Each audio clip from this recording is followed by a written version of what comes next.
Welcome to this podcast from the Human Capital Institute's Getting More for Your Money, Leveraging Technology to Improve Your Employer Brand webcast. This event was presented by Susan Janulius, President and CEO of Keysplash Creative. We often hear about the need to continually attract, motivate, and retain our employees. Many of us tie these issues to our employee brand and continually strive to become an employer of choice. This podcast explores how to do this effectively and how to use social media to improve your brand and solidify your place in the global marketplace. So let's start at the very beginning, with Susan explaining what exactly is branding. When you think of branding, you probably think of a lot of different things. You probably think of names. You think brand, you think Coca-Cola, Microsoft, a lot of the brand names that you hear every day. But is branding really just a name? Maybe it's a logo. But truth be told, a logo is just a tangible representation of a brand. It's not the brand itself. It's the visual representation more so than the actual brand. That brings us to the fact that brands aren't built by consumers, aren't built by companies. They're built by consumers. The consumers who listen to the messages, purchase the product, and then choose it again and again. They believe the promise. They choose to interact with experiences from the brand, and they develop emotions for it. Eventually, they develop a relationship with the brand, creating a very powerful form of brand loyalty. You have to remember that the strongest brands are built over time. It's not an overnight thing. And you'll learn later in the presentation that social media is the same way, which is why social media is such a strong brand building tool. The strongest brands actually own a word or a phrase in consumers' minds, and that's what kind of positions them in the marketplace against other products, so that consumers have an idea of what that brand's message, image, and promise are.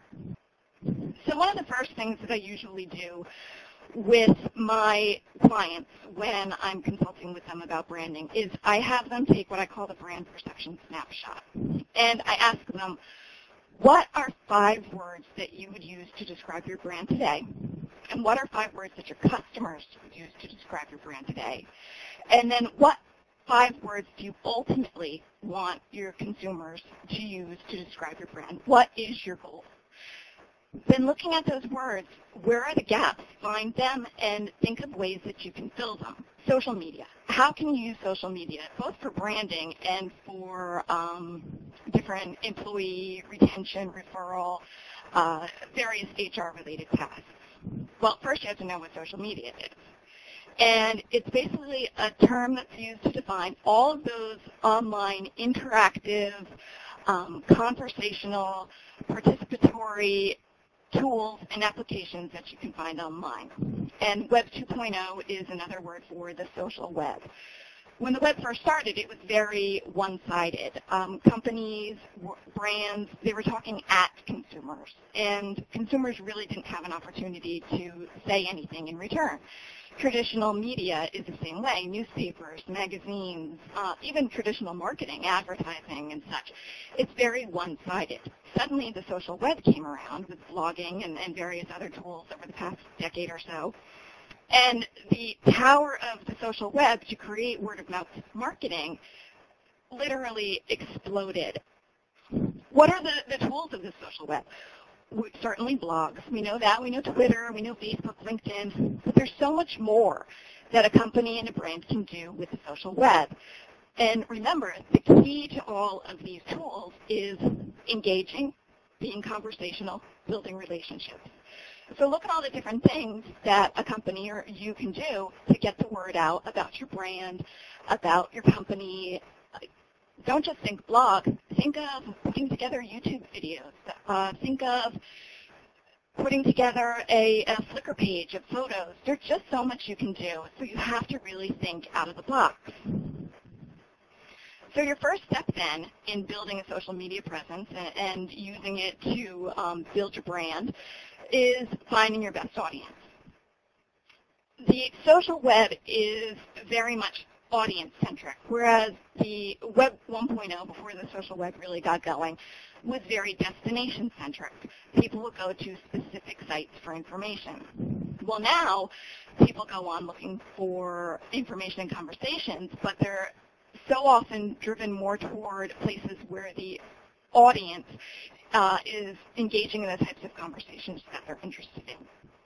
You have to remember that the social web is a very cluttered place. And if you're not spending time in the right places, then you might as well just forget it. You need to take the time before you do anything else to find the people that you want to communicate with. Find out where they're hanging out online, and then join the conversation. Now, our next step to remember is that content is absolutely the key to success. Amazing content. So I would say actually that the most important key to success on the social web is what you're saying. You have to be human, honest, and transparent. You need to speak in your own voice. You need to use personality in your writing and your conversations. You need to leave corporate rhetoric and jargon out. One sentence of corporate rhetoric can ruin all of your efforts, because think of it this way. Do you want to have a conversation with someone who's reading from a legal document, or do you want to have a conversation with someone who's providing amazing, interesting, meaningful, useful content? So that brings us to step 3, which is research, research, research. I can't say that word enough. Research, research, research. You need to go out there and find out what everybody else is doing. You need to find out what your competitors are doing. But the important part is to remember that what your competitors are doing isn't necessarily what's right, and it's not necessarily good. I actually was just consulting with a company recently, and they were so focused on what their competitors were doing, and what their competitors were doing wasn't good. It's not what they should have been doing if they really wanted long-term social media success. Now, our 4th step is giving more than you receive, and this is one that I can't stress enough. It's incredibly important that your social media conversations don't just publicize company news. Naturally, it's a tool where you'll want to say everything great and wonderful about yourself and your company that you can, but you need to exercise restraint. You need to give much more than you receive by creating great, amazing content that can't be found on a traditional website. Remember, a traditional website is very, very informational and transactional in nature, whereas the social web content should be very conversational, very two-sided. You're no longer speaking at customers, you're speaking with them. So next, let's talk about not putting all your eggs in one basket. You need to diversify your social media presence to connect with a broader audience and build your network. Remember, the social web is about building relationships, creating more of a relationship brand than a transactional brand. Just remember, whatever you do, you can't be afraid to let consumers take control of your brand. Make it their own. Self-select social media experiences to engage with the brand and become loyal brand advocates and brand guardians. That's where the power of your brand comes from. The minute you try to stop the conversation, rather than letting it flow, think of J.K. Rowling and Scholastic. The minute you try to stop it, think of Dell. The minute you try to stop it, everything goes south and your efforts are worthless. Let the conversation flow, and it's far more powerful. Thank you for listening. I hope you found this podcast interesting and stimulating, and that you will join us on our website, www.hci.org,